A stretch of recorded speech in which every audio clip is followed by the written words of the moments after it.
आज के वीडियो में हम आपको दिखाएंगे कैसे आप एक ऐसा स्टॉक पोर्टफोलियो बना सकते हो जो 10 रुपए को 1000 रुपए में बदल दे, वो भी सिर्फ एक महीने में। सुनने में थोड़ा अनबिलीवेबल लग रहा होगा, है ना?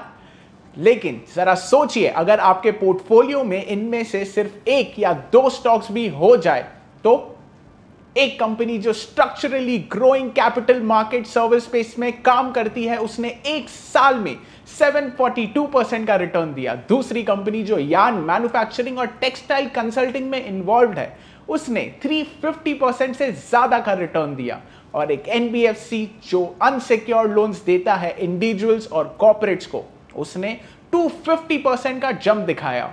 थोड़ा रिस्की बिजनेस जरूर है, लेकिन आज के एनवायरनमेंट में अपॉर्चुनिटीज भी मैसिव है। और सबसे बड़ी बात, आपको ऐसे 10 से 12 स्टॉक्स नहीं चाहिए, सिर्फ 2 से 3 ऐसे स्टॉक्स काफी है आपके पोर्टफोलियो में 4 चांद लगाने के लिए।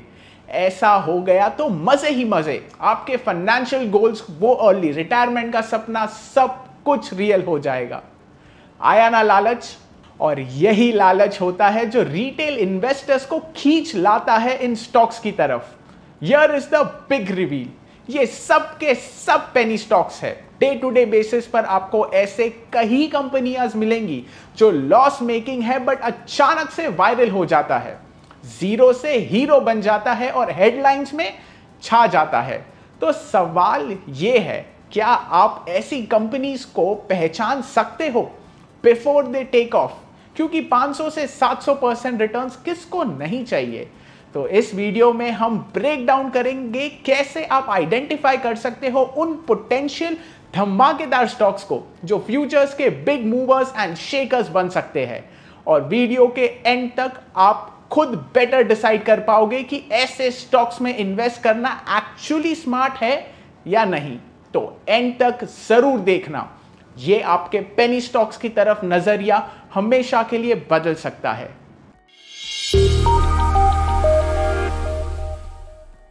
चलिए शुरू करते हैं। पहले समझते हैं कि आखिर ये पेनी स्टॉक्स होता क्या है। इंडिया में देखा जाए तो ऐसे कोई फॉर्मल या फिक्स डेफिनेशन नहीं होती, लेकिन सिंपल भाषा में अगर बोले तो पेनी स्टॉक्स वो शेयर्स होते हैं जो अपने फेस वैल्यू से नीचे ट्रेड कर रहे हो। और क्योंकि इंडिया में ज्यादातर स्टॉक्स का फेस वैल्यू ₹10 या उससे भी कम होता है, तो 10 रुपए से नीचे के स्टॉक्स को जनरली हम पेनी स्टॉक्स मानते हैं। वहीं अगर यूएस की बात करें तो वहां पेनी स्टॉक्स का मतलब थोड़ा अलग है। वहां ये वो स्टॉक्स होते हैं जो छोटी कंपनीज के होते हैं, कम ट्रेड कर रहे होते हैं और जिनका प्राइस $5 से नीचे होता है। इन स्टॉक्स का लो प्राइस इन्वेस्ट करने वालों को ये मौका देते हैं कि वो छोटी सी रकम से हजारों शेयर्स खरीद ले, और अगर प्राइस थोड़ी भी तेजी से ऊपर गया, बस कुछ रुपए बढ़ गए, तो परसेंटेज रिटर्न जबरदस्त हो सकता है। यही है पेनी स्टॉक्स का असली चार्म। सस्ता low end watch it fly like a rocket. लोग अक्सर सिर्फ प्राइस देखकर डिसाइड करते हैं कि कोई स्टॉक चीप है या एक्सपेंसिव। जरा सोचिए, आपके पास 5 लाख रुपए हैं इन्वेस्ट करने के लिए। आप एमआरएफ जैसा कोई बड़ा स्टॉक देखते हो जिसका प्राइस लगभग 1,45,000 पर शेयर से भी ज्यादा है। सिर्फ एक शेयर लेने पर ही आपको 30% का पोर्टफोलियो चला जाता है। रिस्की लगता है ना? कोई भी नहीं चाहता कि पूरा पैसा एक ही बास्केट में डाल दे, क्योंकि अगर वो एक स्टॉक गिर गया तो पूरा पोर्टफोलियो हिल जाता है। यही जगह है जहां पेनी स्टॉक्स की एंट्री होती है।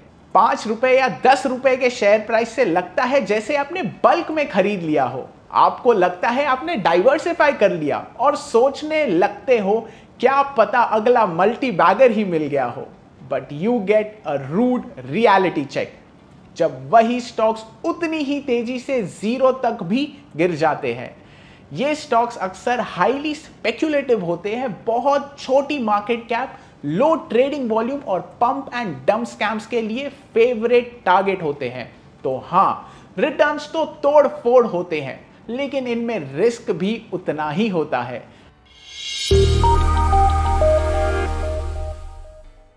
लेकिन हम जो बता रहे हैं उसे सिर्फ फेस वैल्यू पर मत लो।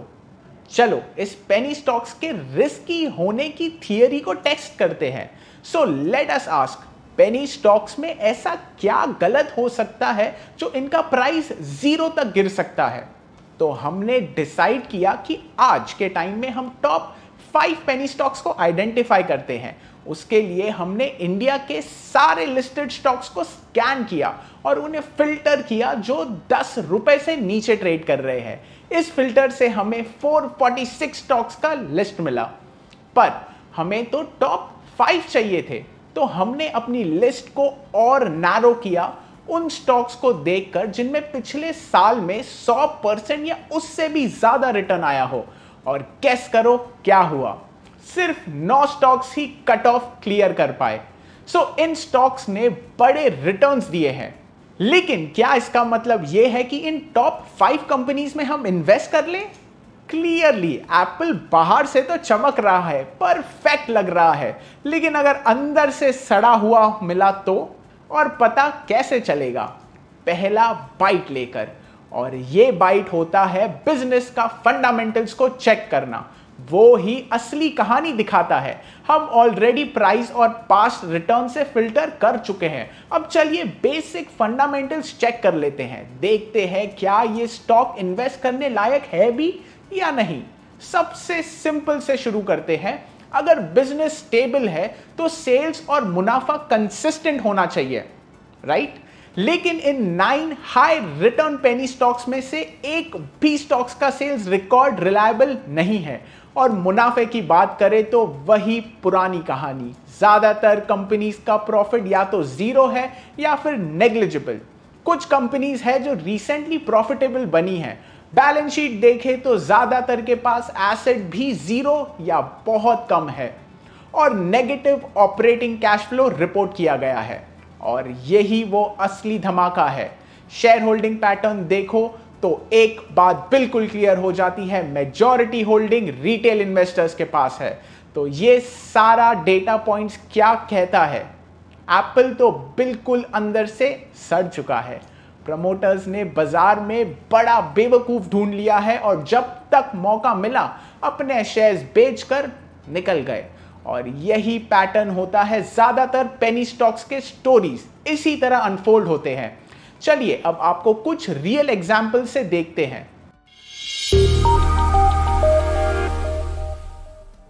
2022 के मिड में क्रिसेंडा सॉल्यूशन एक छोटी सी कम जानी पहचानी सॉफ्टवेयर कंपनी थी जिसका शेयर 1 रुपए से भी नीचे ट्रेड कर रहा था। एकदम टेक्स्ट बुक पेनी स्टॉक्स, ना कोई सॉलिड रेवेन्यू, ना कोई बड़ा बिजनेस डील और ना किसी एनालिस्ट का कवरेज। बस एक ऐसी कंपनी जो सबके रेडार के बाहर थी और शायद ठीक ही था। लेकिन फिर कुछ बदला। कुछ वेग से प्रेस रिलीज आए, बात हुई एक फ्यूचर ट्रांसपोर्ट कॉन्ट्रैक्ट की, एक एआई वेंचर का जिक्र हुआ और प्रॉमिस दिए गए कि कंपनी बनेगी एक टेक ड्रिवन सॉल्यूशन प्रोवाइडर। 2022 के स्टार्टिंग तक स्टॉक स्लोली 5 रुपए तक पहुंच गया और कुछ महीने के अंदर ही 40 रुपए तक एक्सप्लोड कर गया। मतलब 700% का रिटर्न, वो भी रिकॉर्ड टाइम में। टेलीग्राम ग्रुप्स, व्हाट्सएप फॉरवर्ड और इन्फ्लुएंसर्स ने तो इसे नेक्स्ट मल्टीबैगर्स भी बोलना शुरू कर दिया था। लेकिन लोगों ने क्या मिस कर दिया? कंपनी की कोई ऑडिटेड फाइनेंशियल्स नहीं थी जो इस ग्रोथ को जस्टिफाई करती है। जो बिजनेस प्लान थे वो सिर्फ प्लान्स ही थे, कोई एग्जीक्यूशन स्ट्रैटेजी नहीं था। प्रमोटर्स तो पिक्चर में थे ही नहीं। 95% से ज्यादा पब्लिक होल्डिंग थी और जिस स्पीड से स्टॉक ऊपर गया उसी दुगनी स्पीड से गिरना शुरू हो गया। यह एक क्लासिक एग्जाम्पल है पेनी स्टॉक का पंप एंड डंप स्कीम का। चीप होते हैं, इनलिक्विड होते हैं, मैनिपुलेट करना इजी होता है और सबसे बड़ी बात, मैनिपुलेटर्स आसानी से low price is equal to high potential का सपना दिखाकर लोगों को फंसा लेते हैं।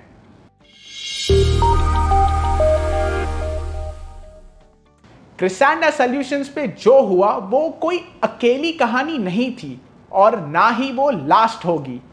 क्विक पैसा कमाने का लालच लोगों को बार बार फंसा लेता है और क्रिसेंडा के बाद एक और नाम उभर के आया, मिष्ठान फूड्स। मिष्ठान फूड्स एक और पंप एंड डंप कहानी। 2024 के एंड तक मिष्ठान अपने बासमती राइस या पैकेज गुड्स के लिए नहीं बल्कि एक सेबी क्रैकडाउन के केस के स्टडी के रूप में मशहूर हो गया। जैसे क्रिसेंडा ने वेग प्रोमिसेस दिए, मिष्ठान ने भी ग्रोथ की कहानी बनाई, लेकिन असली गेम था हाइप क्रिएट करना। रेवेन्यू तो आर्टिफिशियली इन्फ्लेट किया गया, सर्कुलर ट्रेडिंग के थ्रू हाई वॉल्यूम्स दिखाए गए, सोशल मीडिया, व्हाट्सएप फॉरवर्ड और इन्फ्लुएंसर्स का यूज हुआ इन्वेस्टर्स को अट्रैक्ट करने के लिए। रिजल्ट 2018 में सिर्फ 516 शेयर होल्डर से बढ़कर 2024 में 4.23 लाख से ज्यादा लोगों ने इन्वेस्ट कर लिया। और जब रिटेल इन्वेस्टर्स घुसे, प्रमोटर्स चुपचाप 50 करोड़ के शेयर्स बेचकर निकल गया। फिर दिसंबर 2024 में सेबी ने बॉम्ब गिराया, स्कीम्स एक्सपोज हुई, 100 करोड़ का फ्रॉड पकड़ा गया।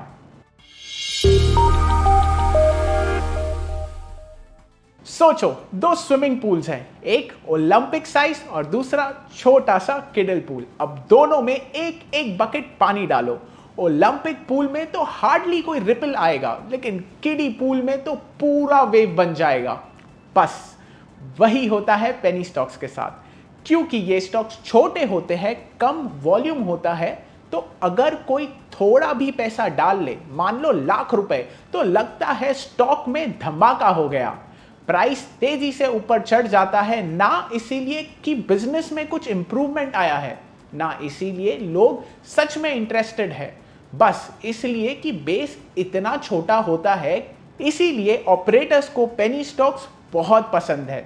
थोड़ी मेहनत से वो इन्हें नेक्स्ट ब्रेकआउट स्टार बना देते हैं, और जैसे ही अनसस्पेक्टिंग इन्वेस्टर्स फंस जाते हैं, ट्रैप सेट हो जाता है।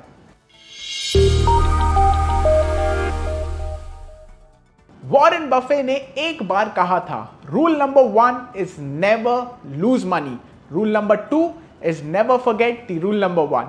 ये एडवाइस कभी पुरानी नहीं होती, खास करके जब बाजार आपको पेनी स्टॉक्स के थ्रू एक रात में अमीर बनाने का सपना दिखाता है।